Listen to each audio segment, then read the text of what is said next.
Welcome to the Business Analyst Pandit channel. My name is Ram Prashant Vishwanathan, bringing you the latest industry trends and innovative insights straight from the minds of the experts. And today I have Anand Narayanan on our show, who is a Senior Director of Strategy and New Business from Bosch. Welcome to the show, Anand. Thanks, Ram, for having me in your show. Absolutely. How are you, Anand? Doing good. How about you?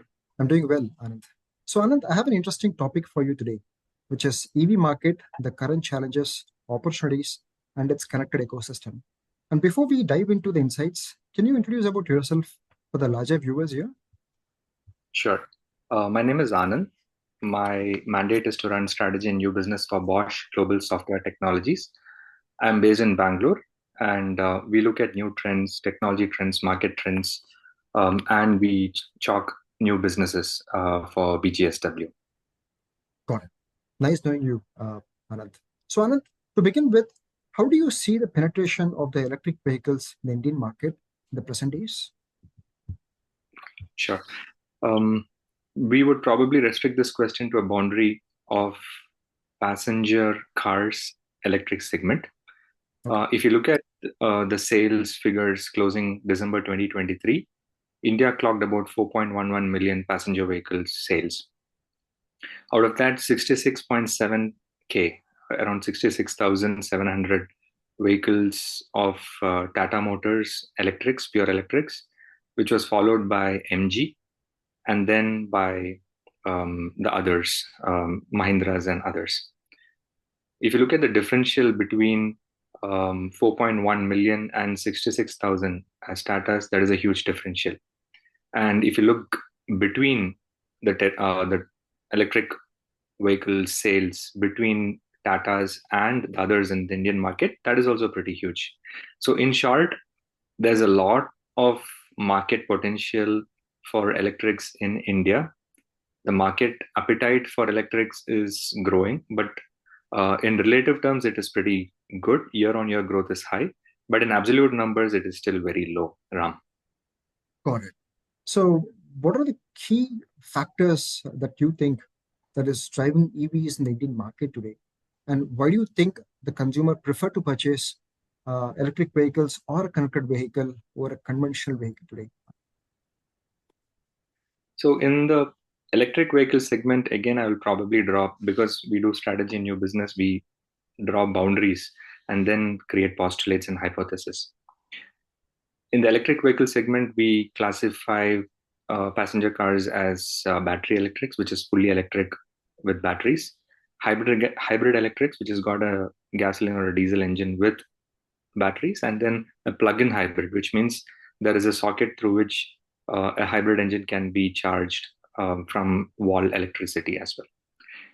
If you take these three, my instinct looking at these numbers shows a trend towards hybrid electrics in the short and medium term, and maybe electrics in the long term, depending on how the E&E architecture evolves.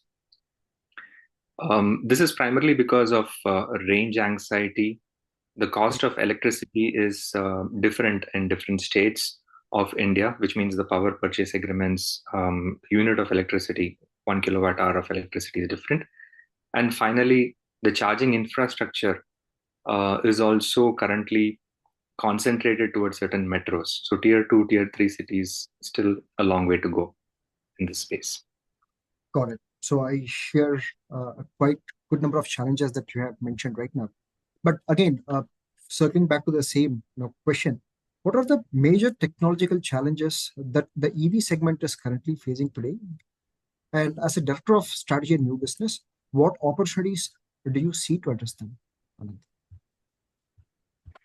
While range anxiety still continues to be an unsolved problem, while a lot of players are solving this problem by attacking battery chemistry, moving away from rare earth elements, increasing the charge density in batteries.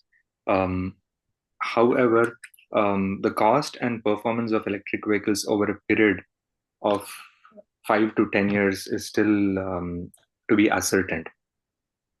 The primary reason is because at a macroeconomic level, there are challenges in the unit economics of the charging infrastructure, the electricity from the grid, and also certain thermal properties of batteries which needs to be addressed if you want to increase their range and duration. Given all these factors, I believe that these are technological challenges that exist in this industry, but also pose a great opportunity for the first mover to solve these problems. Got it. Okay. So, Anand, battery tech is a critical factor in determining the range cost, as you rightly said, and the performance of the electric vehicle. What are your views on the current state of battery technology, and what breakthroughs do you anticipate in the near future? And what are the key advancements uh, should we need to watch for? Actually, Yeah, this is a very interesting problem which we always keep discussing in our circles.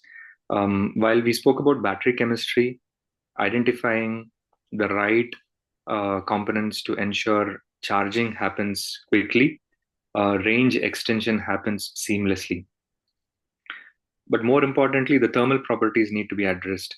The thermal properties needs to be handled effectively using BMS, battery management solutions. Uh, the moment we attain an equilibrium in these three forces, then I think adoption of battery electric vehicles will be much more in our market. Ram. got it. So, what are the most promising solutions for developing a robust charging infrastructure pertaining to range anxiety, if you may ask you? Uh, Okay. In my opinion, charging infrastructure is very much dependent on two factors. One is obviously energy, and the other one is connectivity. The reason why we say energy is because energy generation, energy distribution, and energy storage become a critical factor for this. There is a huge initiative in India to generate 750 gigawatts of renewable energy by 2030, which will add on to helping this whole energy situation. However, we believe that apart from energy, there should also be equal progress in um, the infrastructure pertaining to connectivity, because most of the vehicles will become software defined. Economics, commerce would get baked into vehicles, which means charging infrastructures will have direct access to payment gateways, which they already have, and also to certain commerce factors like FASTag or any of these wallets, which can automatically detect and debit as per the transaction. Addressing these will become very key, because infrastructure, which is a brick and mortar business of setting up, will become a byproduct of technology, which is connectivity, and energy, which is generated and stored in surplus. got it. Okay. So, I would say like India presents a significant opportunity for electric vehicles, I would say, but the ecosystem is still maturing. As a senior director, what kind of strategic partnership do you think you could form to strengthen the position of a connected vehicle or an EV today? And can you elaborate on who would you collaborate with and how these collaborations can contribute to a development of a reliable connected ecosystem in India? This is a very interesting question, because ecosystem is decided by certain winners in the game. Currently, we believe, from what we have seen, the power generation and distribution houses have a big say in establishing the charging infrastructure ecosystem. If you look at certain power companies, big names in the Indian industry, they have a lot of charging infrastructures which they have developed, because they are able to generate the power and distribute it to their fast charging or slow charging stations. Apart from that, like I said, we also believe that as software defined vehicles become a norm in the next half of a decade, we will need to focus on connectivity as a given. Either it is on the edge or it is on the cloud. Right. So connectivity providers will become key in this whole ecosystem. And obviously, the automotive component suppliers and OEMs will join hands in creating a distributed infrastructure. So, in our view, personally, I believe that it'll be a very organized sector because we are given time and the right thought to implement electrification in India. Got it. Agreed. So how do you view the partnership with startups and innovation ecosystem in this space? And what unique value proposition can they bring into your table in connected tech and EV tech industry and initiatives today? Undoubtedly, we are very strong believers and followers of the startup ecosystem. We're connected to a lot of accelerators, primarily because we believe the innovation quotient that they have, the velocity of output and work that they bring to the table, and orbit shifting change that uh, in a week or two they bring to the market is done by startups much more than corporates.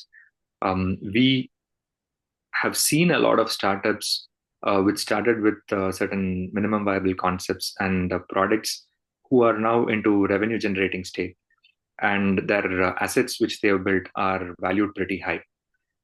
They bring in a lot of problem solving capabilities to the table in a very simplistic way to help engineering progress in the right direction. So startups is one of the um, key areas of our interest, Ram.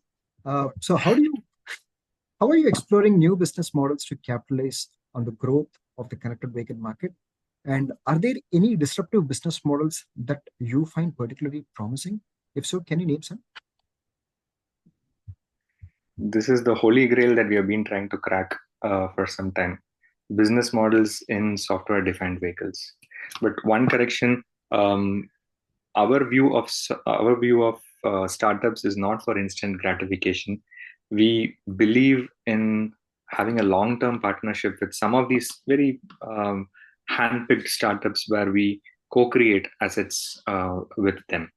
But coming back to this question, we believe that software defined vehicle, like I said, will become a norm in the next half decade, primarily from certain aspects: identity, security, convenience, connectivity, engineering features, rather than just cooling and comfort features. So the game is pretty much open. How do we define a business model around this? There are two ways to it. One is we have a subscription model where these features, personalization, all these are baked into one basket, and this is offered to the OEM, which is baked in the price that the customer pays and enjoys all these features. Our hypothesis and the primary research in the market is 50-50 because many of these features are not used by the customer. And when it comes back to the resubscription phase, where an OEM charges an extra amount for subscribing these features, most of the customers say, "Oh, I never use these features." So that business model has not been validated yet, but who knows? Probably once people adopt these features, it might grow. The second business model could be to have these software enabled features as services and licenses, which can be subscribed and unsubscribed. If you look at that second model, there has to be economies of scale which justify any business model to be valuable and viable. That also we'll have to see how the penetration of software defined vehicle happens and adoption of these happen to validate the second business model around. Got it. Okay. So, given the increasing importance of software in the modern vehicles, how is Bosch positioning itself in the SDV technology? And what specific software-defined technologies or capabilities is Bosch focusing currently? And how are these technologies being integrated in your offerings? Yeah. So I represent BGSW, which is Bosch Global Software Technologies. So we are a software and technology pioneer in this space. If you look at any of those engineering principles, I think we are the only people who understand the domain of vehicle dynamics, cross-domain compute, steering systems, powertrains, hybrids, all these put together. So we believe that while software-defined vehicle is critical for, from a customer standpoint, as we spoke about, identification, authentication, security, convenience, comfort, etc. A lot of movement will have, while the initial hype and buzz would be about changing the ambient lighting, um, increasing the horsepower by few HPs, but we will get into a mode where a lot of engineering features will also become personalized. Um, in the fleet segment, in the non-fleet segment, in the personal segment, etc. So that is where I think we hold a lot of potential. We hold a lot of business models and technology solutions to help OEMs retain customer loyalty, Ram. Got it. So one last question before we conclude this episode, Anand. Given the focus on sustainability, what would you what would be your vision to incorporate circular economy principles into software-defined vehicle strategy, if I may ask you? Invariably, circular economy currently in the world is regulated, and most of it is on scope 1, scope 2 emissions for producers, producers of goods, COGS, capital goods, etc. BGSW is a software powerhouse. So the way we contribute to circular economy is by ensuring our software is highly compliant, uses very less energy, electricity. The run loops of our software is much faster, much more efficient than market standards and benchmarks. So that is typically what we focus on: the Rust frameworks, a lot of hyper automation in our field. So these are our focus areas. When software defined vehicle theme is applied on top of it, then we look at maximum reusability of components, which will add to the scope 3 emissions part. So on the indirect emissions, how can we design and architect our components, our systems, application software, base software, any of clusters, any other components which interact with a vehicle computer, zonal computers, etc., Mhm. in the most efficient way. That would be our focus and contribution towards sustainability for now, Ram. Got it. Got it. Anand, thank you so much for taking time to share your insights and for the engaging conversation that we have right now. And I wish you all the best, and I look forward to connecting with you in another episode. Thank you so much. Pleasure was mine. Likewise, good luck. Thank you. Have a nice day. Yeah, you too. Bye bye.